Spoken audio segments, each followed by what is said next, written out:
Work, taken from his introduction to On the Incarnation, C.S. Lewis offers a profound word on how we can find hope and encouragement in an often overlooked place. In Defense of the Reading of Old Books by C.S. Lewis. There is a strange idea abroad that in every subject the ancient books should be read only by the professionals, and that the amateur should content himself with the modern books. Thus, I have found as a tutor in English literature that if the average student wants to find out something about Platonism, the very last thing he thinks of doing is to take a translation of Plato off the library shelf and read the Symposium. He would rather read some dreary modern book 10 times as long, all about isms and influences, and only once in 12 pages telling him what Plato actually said. The error is rather an amiable one, for it springs from humility. The student is half afraid to meet one of the great philosophers face to face. He feels himself inadequate and thinks he will not understand him. Man, just because of his greatness, is much more intelligible than his modern commentator. The simplest student will be able to understand, if not all, yet a very great deal of what Plato said. But hardly anyone can understand some modern books on Platonism. It has always, therefore, been one of my main endeavors as a teacher to persuade the young that first-hand knowledge is not only more worth acquiring than second-hand knowledge, but is usually much easier and more delightful to acquire. This mistaken preference for the modern books and this shyness of the old ones is nowhere more rampant than in theology. Wherever you find a little study circle of Christian laity, you can be almost certain that they are studying not St. Luke or St. Paul or St. Augustine or Thomas Aquinas or Hooker or Butler, but Monsieur Berdiev or Monsieur Marcion or Monsieur Niebuhr or Miss Sayers or even myself. Now this seems to me topsy-turvy. Naturally, since I myself am a writer, I do not wish the ordinary reader to read no modern books. But if he must read only the new or only the old, I would advise him to read the old. And I would give him this advice precisely because he is an amateur, and therefore much less protected than the expert against the dangers of an exclusive contemporary diet. A new book is still on its trial, and the amateur is not in a position to judge it. It has to be tested against the great body of Christian thought down the ages, and all its hidden implications, often unsuspected by the author himself, have to be brought to light. Often it cannot be fully understood without the knowledge of a good many other modern books. If you join at 11 o'clock a conversation which began at 8, you will often not see the real bearing of what is said. Remarks which seem to you very ordinary will produce laughter or irritation, and you will not see why. The reason, of course, being that the earlier stages of the conversation have given them a special point. In the same way, sentences in a modern book which look quite ordinary may be directed at some other book. In this way, you may be led to accept what you would have indignantly rejected if you knew its real significance. The only safety is to have a standard of plain, central Christianity, mere Christianity, as Baxter called it, which puts the controversies of the moment in their proper perspective. Such a standard can be acquired only from the old books. It is a good rule, after reading a new book, never to allow yourself another new one till you have read an old one in between. If that is too much for you, you should at least read one old one to every 3 new ones. Every age has its own outlook. It is specially good at seeing certain truths and specially liable to make certain mistakes. We all, therefore, need the books that will correct the characteristic mistake of our own period, and that means the old books. All contemporary writers share, to some extent, the contemporary outlook, even those, like myself, who seem most opposed to it. Nothing strikes me more when I read the controversies of past ages than the fact that both sides were usually assuming, without question, a good deal which we should now absolutely deny. They thought that they were as completely opposed as two sides could be, but in fact they were, all the time, secretly united.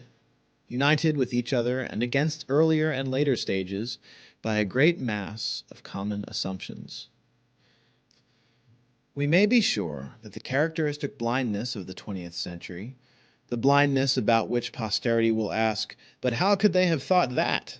lies where we have never suspected it, and concerns something about which there is untroubled agreement between Hitler and President Roosevelt, or between Mr. H. G. Wells and Karl Barth. None of us can fully escape this blindness, but we shall certainly increase it and weaken our guard against it if we read only modern books. Where they are true, they will give us truths which we half knew already. Where they are false, they will aggravate the error with which we are already dangerously ill. The only palliative is to keep the clean sea breeze of the centuries blowing through our minds, and this can be done only by reading old books. Not, of course, that there is any magic about the past. People were no cleverer then than they are now. They made as many mistakes as we, but not the same mistakes. They will not flatter us in the errors we are already committing, and their own errors, being now open and palpable, will not endanger us. Two heads are better than one, not because either is infallible, but because they are unlikely to go wrong in the same direction. To be sure, the books of the future would be just as good a corrective as the books of the past, but unfortunately, we cannot get at them. I myself was first led into reading the Christian classics almost accidentally, as a result of my English studies. Some, such as Hooker, Herbert, Traherne, Taylor, and Bunyan, I read because they are themselves great English writers. Others, such as Boethius, St. Augustine, Thomas Aquinas, and Dante, because they were influences. George MacDonald I had found for myself at the age of 16, and never wavered in my allegiance, though I tried for a long time to ignore his Christianity. They are, you will note, a mixed bag, representative of many churches, climates, and ages, and that brings me to yet another reason for reading them. The divisions of Christendom are undeniable, and are by some of these writers most fiercely expressed. But if any man is tempted to think, as one might be tempted who read only contemporaries, that Christianity is a word of so many meanings that it means nothing at all, he can learn beyond all doubt, by stepping out of his own century, that this is not so.